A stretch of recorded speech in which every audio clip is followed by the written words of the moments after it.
On April 2nd, 2022, dozens of bodies were found in the city of Bucha, Ukraine, just outside the capital Kiev.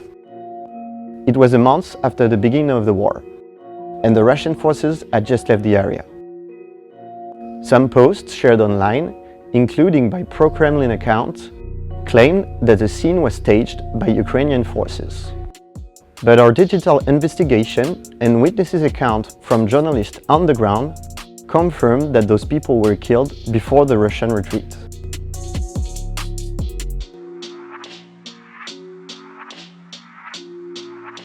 I found the video on April the 3rd on the Telegram account of the Russian Ministry of Defense. On the video, we can see a Ukrainian military convoy traveling down a street. The text which came with the video claims that some of the bodies were moving, implying that it could be actors.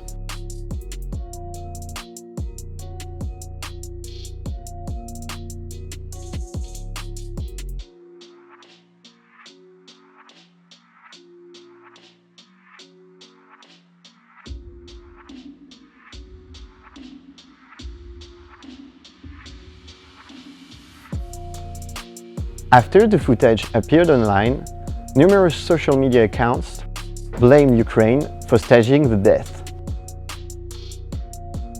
The war has left thousands of civilian and military casualties. Both countries accused each other of war crimes. Image analysis experts quickly looked into the Bucha claims. The experts said the man's arm that was allegedly moving on the ground was actually a droplet on the windshield from which the video was shot.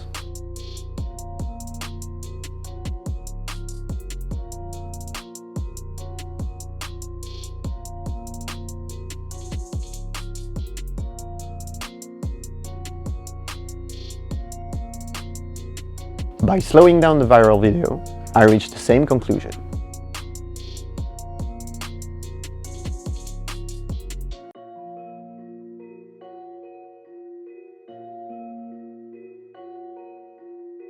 I contacted our reporter there, Danny Kemp, to ask what he had seen. We made it into Bucha on April the 2nd after trying to get to that area for a while since hearing that the Russians had withdrawn. We knew that the situation had been very difficult in Bucha and nearby Irpin, but the Ukrainians wouldn't let us get to that through the main checkpoint. We then had to take a different route, got into Irpin on April the 1st and saw a lot of devastation, and then on to Bucha. I'd briefly seen a different video of the bodies, either on the night of April 1st or on the morning of April the 2nd. So in the back of my mind, I was thinking that if we did get to Bucha, I wanted to see if it was possible to find that. But really, we were just there to see what the situation was. After spending a few hours in Bucha, members of our team, including our driver, spoke to local people who said that they knew where this scene was with these bodies and offered to take us there. And so as soon as we arrived, we could see that the street was littered with bodies.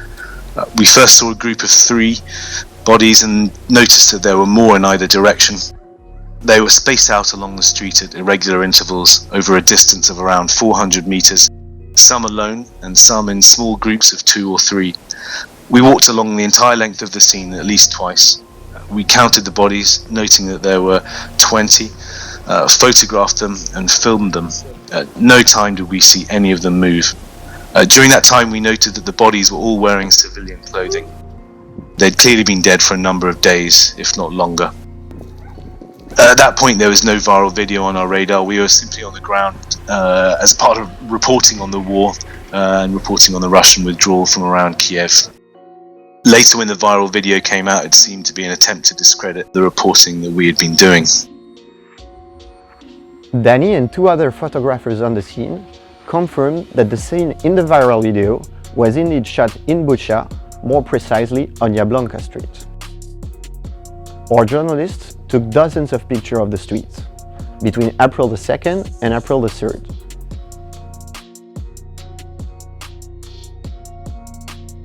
Some of these photos were taken in a 24 hours interval.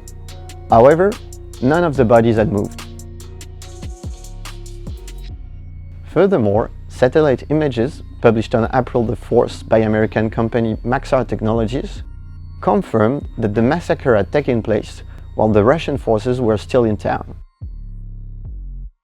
By comparing a satellite image of Jablonka Street, dated March 19th, and an AFP photo taken on April 2nd, we can confirm that the body had been lying in the same place for at least 2 weeks.